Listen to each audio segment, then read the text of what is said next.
శ్రీమాత్రే నమః.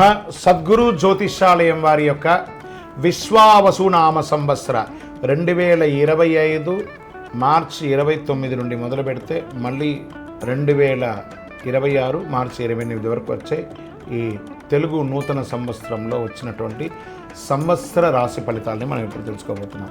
కుంభరాశి మిత్రులారా, మీరు ధనిష్ఠా నక్షత్రం 3-4 పాదములు, శతభిష నక్షత్రం మరియు పూర్వభాద్ర నక్షత్రం 1, 2, 3 పాదాలకి జన్మించిన మీరు కుంభరాశి వారుగా పరిగణించబడుతున్నారు. ఈ యొక్క విశ్వావసునామ సంవత్సరం మీకు శుభాశుభ ఫలితాలు ఎలా ఇస్తుందని చూస్తే, ఈ సంవత్సరం శని మీ యొక్క జన్మం నుంచి మీనంలోకి మారుతున్నారు. అంటే 7.5 యొక్క 3వ దశలో మీరు వస్తున్నారు. 2 దశలు అనుభవించి 3వ దశలోకి వచ్చేసారు. అంటే పాదశనిగా మారిపోతుంది. వీరికి సంవత్సరం శని జన్మ ద్వితీయ రాశులతో సంచరించే మిక్కిలి శ్రమకరంగా ఉంటుందని కూడా చెప్పవచ్చు. ఇదేదో మీకు బాగా ఉంటుంది, బాగా లేదని చెప్పడం కాదు. ఒక గ్రహం బాగలేకపోయినా మిగతా గ్రహాలు బాగున్నాయి, అవి కూడా చెప్పుకుంటూ వస్తాను.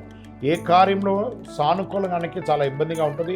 వృధా కార్యక్రమాలు ఎందు అలసట, భార్యపుత్రాది స్వజన విరోధములు, ఆరోగ్య లోపములు జరిగే అవకాశాలు ఉన్నాయి. అకారణ కలహములు అయ్యే అవకాశాలు ఉన్నాయి. పాప చింతన కలిగే అవకాశం ఉన్నాయి. చైత్ర వైశాఖమునందు, కార్తీక మార్గశిరమునందు గురువు చతుర్థ షష్ఠ రాశులందు సంచరించినప్పుడు బుద్ధి చాంచల్యం, తేజోహాని, ప్రవాసం, బంధుమూలక వ్యధ కలుగును. శత్రుజ్ఞాత బాధలు, చోర రోగ బాధలు అధికమయ్యే అవకాశాలు ఉన్నాయి. ఉద్యోగస్తులు ఇబ్బంది పెట్టే అవకాశం ఉన్నాయి. మిగిలిన సమయం అంతా కూడా పంచమ గురువు అయినందువల్ల చాలా వరకు పరిస్థితులు అనుకూలించే గురు భగవానుడు అనుకూలంగా కలిగిస్తున్నాడు. మీకు పుత్రవృద్ధి, సృజనత్వం, ప్రభు అనుకూలత, రాహు ద్వితీయ జన్మరాశుల్లోనూ, కేతువు సప్తమ అష్టమ రాశుల్లోనూ సంచరించే వృధా వ్యయం, వృధా వైరం, అధిక ప్రయాస కలుగుతుంది. భార్య భర్తల మధ్య కూడా కాస్త సఖ్యత లోపం అవుతుంది. స్వజన విరోధం, ఆరోగ్య లోపం, కళత్ర వర్గంలో పేచీలు, అన్నదమ్ముల మధ్యలో విపరీతమైనటువంటి పేచీలు, గొడవలు ఏర్పడే అవకాశాలు ఉన్నాయి. ఆఖరికి విడిపోయే అవకాశాలు కూడా ఉన్నాయి. ఇది భయపెట్టడానికి చెప్పట్లేదు, నిజాన్ని చెప్తున్నాను.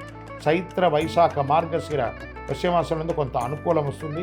ఆషాఢ శ్రావణ భాద్రపదములందు అధికంగా జాగ్రత్తగా ఉండవలసినటువంటి అన్ని రంగాల వారికి, ఉద్యోగ, వృత్తి, వ్యాపార, విద్యార్థి, స్త్రీ పురుషులు అన్ని వారు కూడా జాగ్రత్త సుమి. 2025, 26 ఇది మీరు ప్రతి క్షణం అనుకూలంగా ఉండవలటువంటి ఒక సంవత్సరం అని కూడా చెప్పచ్చు. తర్వాత మన మాస ఫలితంలో ఆ మాసంలో ఎలా మార్పులు జరుగుతాయో చెప్తాను. ఓవరాల్ 45% అనుకూలం, 55% ప్రతికూలం. అంటే మీరు ఎక్కడున్నారో ఒకసారి మీరు ఊహించుకోండి. మీరు మనం నడిచి వెళ్ళే దారిలో ఒక స్పీడ్ బ్రేకర్ ఉందంటే, తెలిసిందంటే మనం జాగ్రత్త పడతామా లేదా? లేదా అలా ఎక్కి కింద పడిపోతాం కదా. కుంభరాశి మిత్రులారా, చాలా జాగ్రత్తగా ఉండాలి. ప్రత్యేకించి ఆరోగ్యం పట్ల శస్త్రచికిత్స అయ్యే అవకాశాలు కూడా ఉన్నాయి. వాహన ప్రమాదాలు కూడా అయ్యే అవకాశాలు. ఏంటి గురుగారు మీరు ఇలా చెప్తున్నారు అని అంటే, చెప్పకపోతే దోషం, చెప్పాను కాబట్టి జాగ్రత్త పడండి. ఇది మాత్రం నేను మీకు చెప్పగలను. నక్షత్ర పరంగా ధనిష్ఠా వారికి ఆషాఢ బహుళం నుండి సంవత్సరాంతం వరకు నైదన తారయందు కేతు సంచారం. శతభిష వారికి మార్గశిర శుక్లం నుండి సంవత్సరాంతం వరకు జన్మతారయందు రాహు, ఆషాఢ బహుళం నుండి సంవత్సరం వరకు కేతు సంచరిస్తున్నారు. పూర్వభాద్ర వారికి సంవత్సరారంభం నుండి వైశాఖ పూర్వార్థం వరకు, తిరిగి భాద్రపద బహుళం నుండి మాఘ పూర్వభద్రం వరకు జన్మతారయందు శని, సంవత్సరారంభం నుండి కార్తీక బహుళ వరకు జన్మతారయందు రాహు సంచరిస్తున్నారు. మొత్తం మీద మీరు ఈ సంవత్సరం చాలా జాగ్రత్తగా ఉండాలి. నవగ్రహ శాంతి చేయాలి.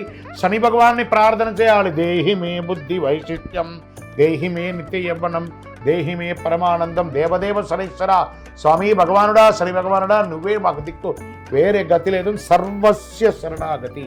ఇలా పొందండి. మీ ఇష్ట దైవాన్ని ప్రార్థన చేయండి. వెంకటేశ్వర స్వామి వారిని స్తుతించండి. ఏదైనా ఒక దీక్ష తీసుకోండి, ఆధ్యాత్మిక దీక్ష తీసుకొని ఆధ్యాత్మిక చింతనతో ప్రవర్తించండి. 7 అనే ఒక సంఖ్య, 9 అనే ఒక సంఖ్య మీకు కలిసి వస్తుంది. బ్రౌన్ కలర్, బ్లూ కలర్ ఎక్కువ ధరించండి. చెప్పులు పేదవాళ్ళకి దానం ఇవ్వండి. 9 అనే ఒక సంఖ్య గల నలుపు చెప్పుల్ని పేదవాళ్ళకి దానం ఇవ్వండి. ఒక గొడుగు ఇవ్వండి, నల్లటి గొడుగునివ్వండి. చలివేంద్రాలు ఏర్పాటు చేయండి, మజ్జిగ చేయండి. 10 మంది వాళ్ళ యొక్క మనస్సు, కడుపు చల్లబడేటప్పుడు ఆ ఆశీర్వాదం మిమ్మల్ని కాపాడుతుంది. మీ వయస్సు ఎంత ఉందో మీ నక్షత్రం రోజు ఇష్టదైవం దగ్గరపై అన్ని దీపాలు వెలిగించండి. ఇంకను సకల దోషాలు తొలగి ఆనందంగా ఉండడానికి ఈ యొక్క కరుంగాళి, అద్భుతమైనటువంటి అతి శక్తివంతమైనటువంటి కరుంగాళి మాలను ధరించండి. విజయోస్తు.